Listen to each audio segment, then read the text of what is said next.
ഇതിപ്പോ പൂർണ്ണമായി കടകളിലുള്ള സാധനങ്ങൾ പൂർണ്ണമായി ഒരുപാട് ഉള്ളിലേക്ക് കടക്കാൻ പറ്റുന്നില്ല. എല്ലാവരും ജീവനും കൊണ്ട് കച്ചവടക്കാർക്ക് ഓടി. എല്ലാവരും അവരുടെ പൈസയും കാര്യങ്ങളൊക്കെ ഇട്ട് എല്ലാ ജീവനക്കാരും മുതലാളിമാരൊക്കെ ഇറങ്ങി ഓടുകയാണ്. എന്തൊക്കെ കെട്ടിടങ്ങളാണ് ഈ ഭാഗത്തുണ്ട്? ഇതിലൊക്കെ ഉള്ളത് സൂപ്പർ മാർക്കറ്റ് ഉണ്ട്, പിന്നെ ഗ്രോസറി ഉണ്ട്, കുറെ ഹോട്ടലുകളുണ്ട്, പിന്നെ ചെറിയ ടെക്സ്റ്റൈൽസുകളുണ്ട്, ചെറിയ ടെക്സ്റ്റൈൽസുകളുണ്ട്. ഒരുപാട് ഏകദേശം 40-42ഓളം കടകൾ, 60ഓളം കടകൾ ഉണ്ടാകാം. തൊട്ടപ്പുറം ജ്വല്ലറിയാണ് വരുന്നത്. എന്റെ അടുത്ത് വരുന്നത് ജ്വല്ലറിയിലേക്കാണ്. അതിന്റെ അടുത്ത് വരുന്നത് തളിപ്പറമ്പിന്റെ ഹൃദയഭാഗമാണിത്. തളിപ്പറമ്പിന്റെ ബസ് സ്റ്റാൻഡിനോട് ഹൃദയഭാഗമാണ്. ഏകദേശം 100 ആൾക്കാർ ജോലി ചെയ്യുന്ന ഒരു സ്ഥലമാണ്.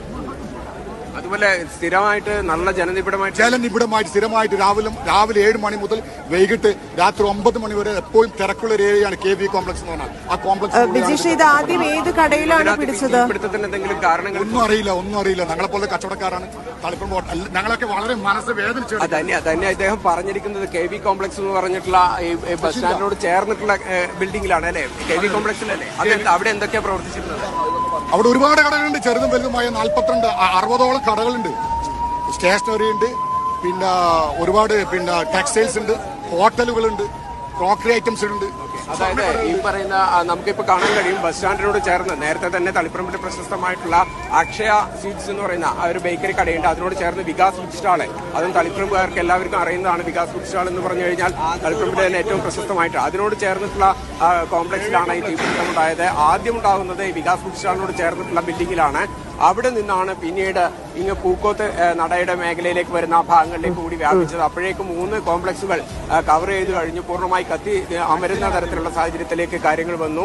ഇതിനകത്ത് ഏകദേശം 10-60ഓളം കെട്ടിടങ്ങൾ പ്രവർത്തിച്ചിരുന്നു എന്നുള്ളതാണ് വ്യാപാരികളും അതുപോലെ തന്നെ നാട്ടുകാരും പറയുന്നത്. ഈ ഭാഗത്ത് ഉള്ള ആ കെട്ടിടങ്ങൾ, ഈ 60ഓളം കെട്ടിടങ്ങളിലെ സാധനങ്ങൾ പൂർണ്ണമായി കത്തി നശിച്ചിട്ടുണ്ട്. ഒന്നും കാണാൻ കഴിയാത്ത വിധത്തിൽ അവിടെ നിന്ന് ഇപ്പോഴും തീ ആളിക്കത്തുന്നു. ഒപ്പം തന്നെ പുകയുമുണ്ട്. ആകെപ്പാടെ വലിയൊരു ആശങ്കയും ഭീതിയും പടരുന്ന തരത്തിൽ തന്നെയാണ്. ദൃശ്യങ്ങളിൽ നിന്ന് തന്നെ അത് വലിയ ഭീതമായിട്ടുള്ള ഒരു അന്തരീക്ഷമാണ്. ഈ സ്വർണ്ണക്കട നേരത്തെ നമ്മൾ പറഞ്ഞതുപോലെ വളരെ പ്രധാനപ്പെട്ടതാണ്. അവിടെ നിന്ന് സാധനങ്ങളൊക്കെ ഒഴിച്ചിട്ടുണ്ടോ, അകത്തേക്ക് കയറാൻ സ്വാഭാവികമായിട്ടും ഒരു ഭയം ഉണ്ടാവും. കാരണം ഇതെങ്ങനെയാ പടർന്നു പിടിക്കാന്നൊന്നും അറിയില്ലല്ലോ. അപ്പം അതിനുള്ള സമീപത്തുള്ള തീ പടരാൻ സാധ്യതയുള്ള കടകളിൽ നിന്നൊക്കെ സാധനങ്ങളൊക്കെ ഒഴിപ്പിക്കുന്നുണ്ടോ? ഇതിനടുത്തുള്ള കടകളെല്ലാം പൂർണ്ണമായി കടകളൊക്കെ അടച്ചിരിക്കുകയാണ്. കടകൾ അടച്ചു. അതുപോലെ തന്നെ ഇതിനോട് ചേർന്നിട്ടാണ് തളിപ്പറമ്പ് മുനിസിപ്പൽ ബസ് സ്റ്റാൻഡ് ഉള്ളത്. ആ ബസ് സ്റ്റാൻഡിനകത്തും ആൾക്കാരില്ല. പക്ഷേ ഈ പറയുന്നത് ഈ കെട്ടിടങ്ങളിന് അകത്ത് ആൾക്കാരെ ഒഴിപ്പിച്ചു എന്നതിനപ്പുറത്തേക്ക് കെട്ടിടത്തിനുള്ള പൂർണ്ണമായിട്ടുള്ള സാധനങ്ങൾ പൂർണ്ണമായും കത്തിയമരുന്ന കാഴ്ചയാണ് കാണാൻ കഴിയുക. ഇപ്പോൾ സാർ ഇത് നിയന്ത്രണ വിധേയമാക്കുന്ന തരത്തിലേക്കുള്ള കാര്യങ്ങൾ എങ്ങനെയാണ് മുന്നോട്ട് പോകുന്നത്? അത് എന്താ പറയാ, ഇത്രയും ഇത് കാണുന്നില്ലേ? ഇതിനകത്ത് അപ്പുറത്ത് വേറെ എന്താ നമ്മൾ പറയണ്ടേ? ഈ ജനങ്ങളൊന്ന് ഒഴിവാക്കിട്ടാൻ വേണ്ടി നിങ്ങൾ ലൈവായിട്ടൊന്ന് കൊടുക്കും.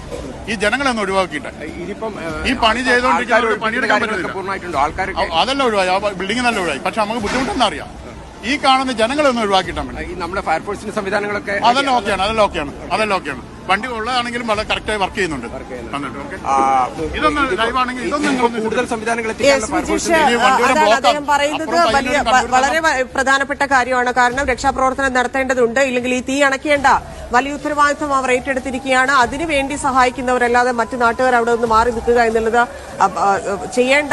ഇപ്പോൾ ചെയ്യേണ്ട കടമ കൂടിയാണ്. അവിടെ ഇത്തരത്തിൽ കൂടി നിന്ന് ആളുകൾക്ക്, ഇല്ലെങ്കിൽ അത് തീ അണയ്ക്കാൻ സഹായിക്കുന്ന ആളുകളെ അവർക്ക് കൂടി ശല്യമാകുന്ന രീതിയിൽ കൂടി നിൽക്കുക എന്നുള്ളത് വലിയ ബുദ്ധിമുട്ടുണ്ടാക്കും. അത് ഈ പ്രവർത്തനത്തെ തടസ്സപ്പെടുത്താനുള്ള സാധ്യതയുണ്ട്. തീ അണയ്ക്കുന്നത് വൈകാൻ സാധ്യതയുണ്ട്. മറ്റു കടകളിലേക്ക് തീ വ്യാപിപ്പിക്കാൻ കാരണമാകും. അത്തരത്തിൽ ഇപ്പോൾ ചെയ്യാൻ സാധിക്കുന്ന നാട്ടുകാരെ സംബന്ധിച്ച് ഈ വിഷ്വൽ ഷൂട്ട് ചെയ്യാൻ വരുന്നവരും ഇല്ലെങ്കിൽ കാണാൻ എത്തിയിരിക്കുന്ന ആളുകൾ അവിടെ നിന്ന് മാറിക്കൊടുക്കുക എന്നുള്ളത് മാത്രമാണ് ചെയ്യേണ്ടത്. ഫയർഫോഴ്സ് ഉദ്യോഗസ്ഥനാണ് നേരത്തെ പ്രതികരിച്ചതെന്ന് മനസ്സിലാക്കുന്നു. അദ്ദേഹം പറഞ്ഞതനുസരിച്ചാണെങ്കിൽ ഇപ്പോൾ 3 യൂണിറ്റുകൾ മാത്രമാണ് അവിടെ തീയണയ്ക്കാൻ ശ്രമം നടത്തുന്നത്. ആ 3 യൂണിറ്റുകളും കൃത്യമായി പ്രവർത്തിക്കുന്നുണ്ട്. മറ്റു യൂണിറ്റുകൾക്ക് ഇങ്ങോട്ടെത്താനുള്ള ഒരു പ്രശ്നമുണ്ട്. വർക്കിംഗ് ഡേ ആണ്, വൈകുന്നേരമാണ്, 6 മണിക്ക് ശേഷമുള്ള സംഭവമായതുകൊണ്ട്, ഇല്ലെങ്കിൽ 6 മണിയോടടുപ്പിച്ചുണ്ടായ സംഭവമായതുകൊണ്ട് ആ സമയം വലിയ തിരക്കുള്ള സമയമാണ്, പ്രത്യേകിച്ച് തളിപ്പറമ്പ് റൂട്ടിൽ. അതുകൊണ്ട് തന്നെ യൂണിറ്റുകൾക്ക് എത്താൻ സാധിച്ചിട്ടില്ല എന്നാണ് അറിയാൻ